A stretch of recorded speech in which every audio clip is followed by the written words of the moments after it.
This is Silicon Sports Spectator, and this week we have NWSL Championship Week coming here to the Bay Area, hosted at PayPal Park, and lots of events happening around the area. We fill you in on what to see and how to enjoy the game. That and so much more, including recapping some of the best moments of Bay Area sports history, all here on The Spectator. Play me in.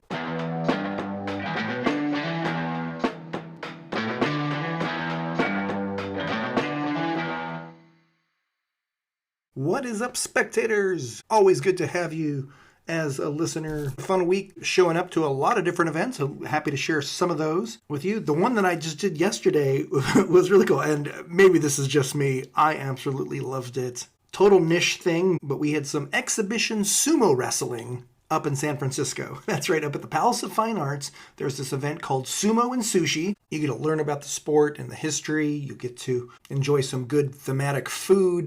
And you'll get to see some exhibition matches. All pretty cool.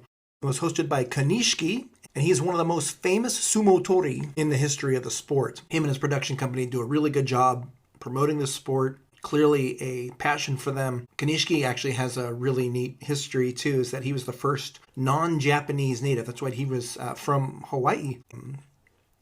Not only was he one of the physically largest to ever be in the sport, capped out over at 600 pounds at his peak. Absolutely incredible. He achieved one of the highest rankings in the sport, the first time that ever happened by a non-Japanese wrestler. It was a really fun event, I gotta say. I learned a lot. It really was geared for like a first-time audience, those who have never seen it before, but I think all would really appreciate this.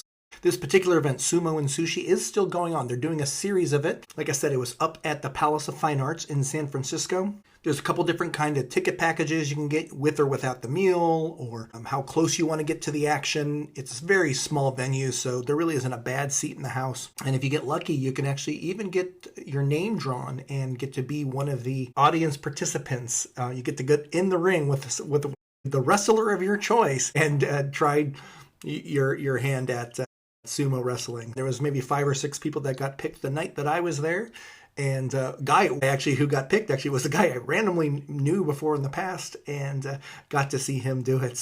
Really cool event, and I definitely would love to. I've always wanted to go to Japan, but now if and when I get to do that bucket list trip, then this is something that will definitely get added. There's 6 major sumo wrestling tournaments that happen in Japan, and would love to check out one of those.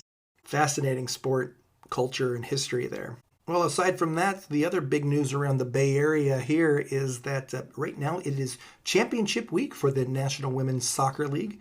So that's right, that's the league that Bay FC plays in. They, of course, did not make the playoffs this year, but the PayPal Park will be host to the championship game this weekend.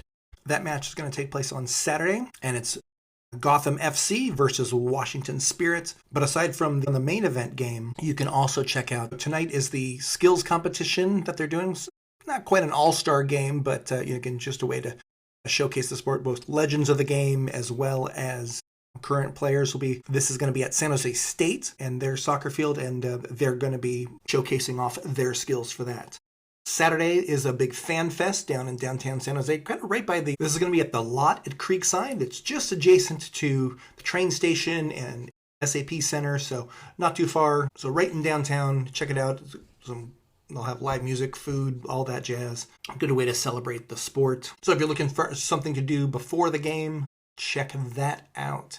There will be a free shuttle from the Fan Fest over to PayPal Park, so if you don't want to drive or pay for parking at PayPal Park on game day, then do take advantage of that shuttle from FanFest. One other cool event related to that was just today, actually at my company's office in downtown San Jose.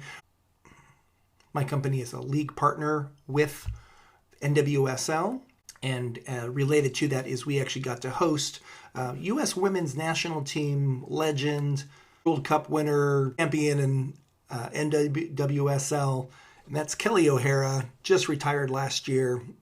She was in town. Kelly has Bay Area ties as well. She played her collegiate soccer at Stanford. So in that regard, sort of a homecoming for her as well. Got a chance to meet her. Kelly is also the host of Sports Are Fun, podcast produced by Just Women's Sports. Pretty fast-growing podcast. She does some great work promoting in the game of soccer. A lot of interesting guests, so I encourage you to check out her podcast, Sports Are Fun.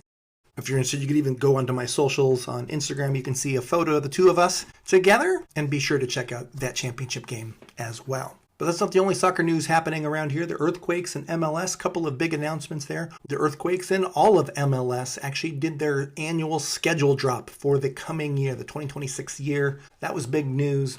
So be sure to check out which home games are going to be most interest to you, or even there may be some road games for the Quakes. They have some cool activities coming up, especially if you're a prospective season ticket holder. And then one more thing, just in anticipation of World Cup happening, PayPal Park is going to be host on December 5th to a watch party featuring the final draw of the World Cup. They've been starting to announce day by day the different groups for World Cup, and this will be a televised event, and it's early on December 5th. That'll be at 9 a.m. on December 5th at PayPal Park. Should be a cool event to check out. Yeah, so lots of good things happening in the soccer world, especially right here in the Bay Area. Kind of feels like we're a soccer town now, right? Not just because we're getting a World Cup and everything, but good things happening there. So congratulations to all the many businesses and organizations that did their part to make that happen, bring these marquee events to our area, and really spotlighting the good things that are happening.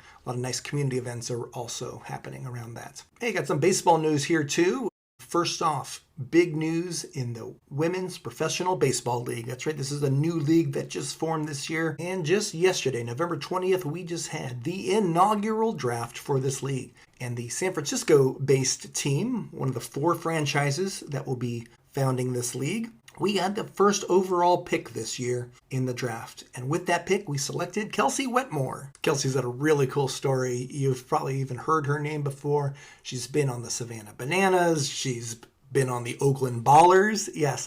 And she was definitely the consensus first overall pick for this league. She's both a pitcher and an outfielder. She's kind of a Shohei Ohtani of women's baseball in that she hits, she pitches, and she's the best at both of those. So it's no surprise that we just landed her with the first overall pick. And I'm really excited to see, not only for the franchise that's going to be based in San Francisco, but for the entire league. She's going to be one of the marquee people to watch. Now, interesting thing about this league, too, is they also just announced how the league in this first year it's going to work out. So the 4 teams are, of course, San Francisco, Boston, New York, and then Los Angeles. Those 4 teams are the first ones in this year, but they're going to play all their games at a single site. Kind of like, do you remember professional cricket, how they did it here? Major League Cricket did it with all the games happening. They did some promo games, around the country, but then all the league games themselves happen in a single location. Well, in a similar way, the WPBL will do that, and all of their games are going to be played in Springfield, Illinois. I had to actually go look that up on a map exactly to see which would be the closest airport.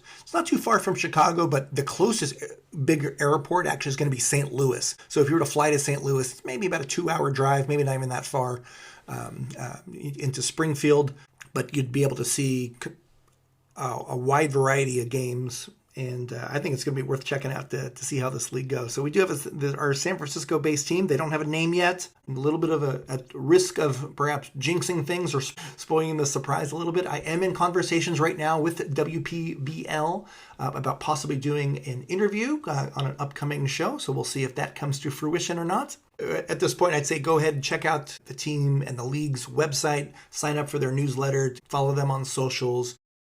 Begin to learn, some of these player stories and get ready for the spring. Lots of things that we could do to get ready in anticipation for their spring debut. Some other little anecdotal pieces of baseball around here. It's cool to see JT Snow's name in the news. JT Snow, the veteran Giants player, just got named as the new manager of the Modesto Glow Riders. Never heard of them? That's because they're a brand new franchise. That's right. The Modesto Glow Riders are one of the newest teams debuting next year for the Pioneer League, the same league that the Oakland Ballers play in. This was especially great to see because Modesto just lost their franchise minor league team, the Modesto Nuts, after a very long and storied career there in Central California. I'm pleased that they were able to get this new franchise now almost immediately after losing that. That was a big devastating loss for that community.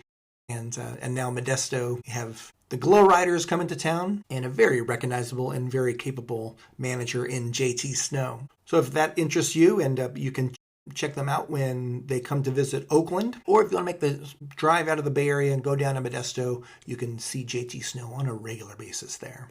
The San Francisco Giants also announced their spring training packages are now available.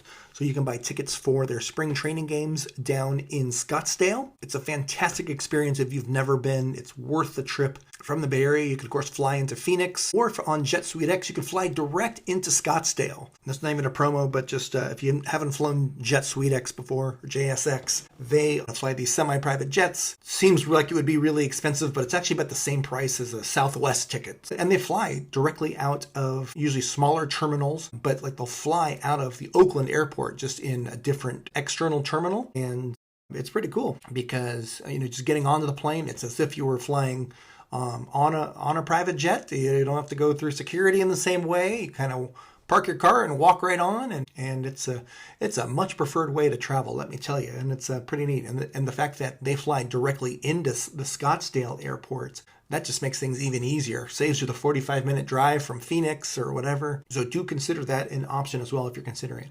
Part of these spring training packages includes bus rides too. So if that's something else you wanted to do, you want to drive with a group of Giants fans from the Bay Area into Scottsdale. I haven't looked at the full itinerary and so forth, but you can check that out as another type of option to do. There's hotel packages, food packages, hang out with the fan, lots of good things. Do check out the Giants website for information about their spring training packages. All right, some notes about football now. Just coming off a big win over the division rival Cardinals. Brock Purdy looked fantastic in his return. We're gearing up now for a Monday night showdown against the Carolina Panthers who come to town. But the thing actually that caught my attention related to the 49ers actually is it was just announced, no official dates yet other than in 2026. And that is AMC is going to be releasing a documentary 4-part series about the 49ers dynasty throughout the 80s and 90s, where they won 5 Super Bowls in 15 years. Those great years of Montana and Rice and Young, so many other Hall of Fame players. We'll keep an eye about that show's coming up. And that's a great way to now connect on this edition of This Week in Bay Area Sports History. On November 23rd, 1997, at Candlestick Park, we retired Joe Montana's jersey. One of the most important players in all of San Francisco 49ers history is rightfully celebrated back then in 1997. And to this day remains absolutely beloved and continues to be an important part of the Niners community. We see him around the Bay Area every now and then, and always continue to celebrate Joe Cool. All right, just going around the horn here and checking out a couple of other sports. First with the San Jose Sharks, some good action here with them. They're looking pretty good. Had a couple of solid wins. I was at the game versus Utah. That was the great Macklin hat trick where Sharks emerged victorious in overtime, all on the strength of Macklin Celebrini's 3rd hat trick of his career. He got all 3 goals for the Sharks in that game, and it's just giving us so much to celebrate as this franchise is really working towards something special. Last night's game against the LA Kings was almost a carbon copy clone of the Utah game, really, because it was another game where the Sharks had a 3rd period lead. Tell me if you've heard this one before. We give up a late goal to tie the game, goes into overtime. In the LA Kings game, it ended up going into a shootout, but the Sharks were able to emerge victorious yet again. So, hey, the wins are starting to pile up. Maybe even more important, though, just we're seeing this young core develop and really grow game by game. It's so cool to see. But also, Askarov, as our goalie, has really emerged as the go-to guy. And I was critical of him at the beginning of the year, where he still seemed a little bit out of place and making really risky plays. He has definitely settled into a great groove right now. He looks fantastic out there. He's kept us in a lot of these games, and his stats really are starting to show it too. This weekend, the Sharks are playing host to Ottawa and Boston on Saturday and Sunday. So if you're looking for a couple weekend activity games to check out, do so. And then later this week, I'll be going to the San Jose Barracuda game. That's right, on Wednesday. Couldn't say no to $8 tickets. That's right, it's a promo that they have right now, the Barracuda. That Wednesday game, $8 tickets for an incredible seat. Anywhere in that arena at Tech CU is a great seat. They also have a lot of good holiday ticket packages that you can pick up, 5 games for different prices and check out. But a lot of cool things happening with the Barracuda, and they're starting to look pretty sharp too. A lot of good pieces for our ever deep pool of talent in San Jose hockey. So check out the Barracuda. Now the Warriors, maybe not as much optimism there. They're kind of not looking as sharp in the past week or so. In fact, lots of trade rumors flying around. And of course, who do they center on? It's Kuminga again. Jonathan Kuminga, of course, who is out injured right now, but also has kind of been playing inconsistently. He's not going to be able to be traded until at least January, so don't expect anything too soon. But it does seem like we just can't find a consistent way for him to contribute in our system. But on Sunday, the Warriors are hosting a cool block party celebrating the town. That's right, they're coming back into Oakland and doing a block party at the Bridge Yard. This is right at the base of the Bay Bridge. Kind of a cool spot. Just know that you can't really drive there. You either got to take BART or take a ride share. In fact, there's good deals that they have with promo codes that you can get for discounted ride shares and such. But this will be a fun event where you can meet live players, all sorts of fun fan gatherings, live music and food and all that jazz. It's a free event, but you do have to register in advance, and you do also need to be a Rakuten member. Rakuten, of course, is our jersey sponsor, and being a member of Rakuten is a free thing in itself. It gets you access to a lot of great discounts. I know it sounds like I'm doing a lot of promos today. Believe me, I'm not getting paid for any of these, but hey, Rakuten and others, if you do want to send me money though, hey, I got some very devoted listeners and they will support you. Send me some money. Man, other cool item regarding the Warriors, actually just today, announced that Chris DeMarco, one of the longtime assistant coaches in the system, was just named as the head coach of the New York Liberty from the WNBA. So congratulations to Chris.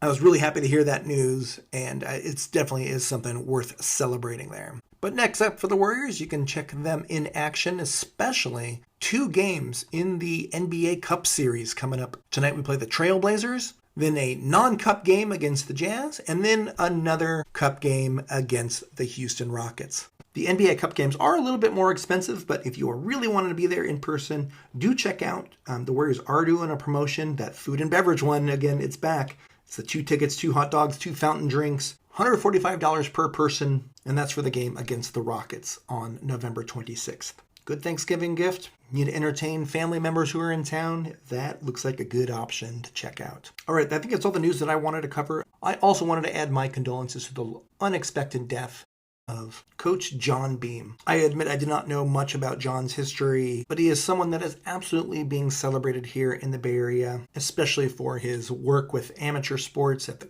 high school and college level. His story became known a little bit with the release of Last Chance U, documentary on Netflix, where he was the athletic director at Laney College in Oakland. And the tributes to this man's life have been really impressive. I've really enjoyed learning a little bit about it, and it just makes this tragedy a very sad one. I just wanted to add my condolences, to that. I'm anxious to learn even more just about this history, but also this incredible legacy that I think is going to live on, that will continue to live on. John Beam, rest in peace. With that, we'll wrap up this week's episode. I thank you so much for your support. I hope you check out some of these Bay Area activities happening all throughout our community here, really enriching a great sports culture that exists here. For Silicon Sports Spectator, I'm Joe. We'll see you next time.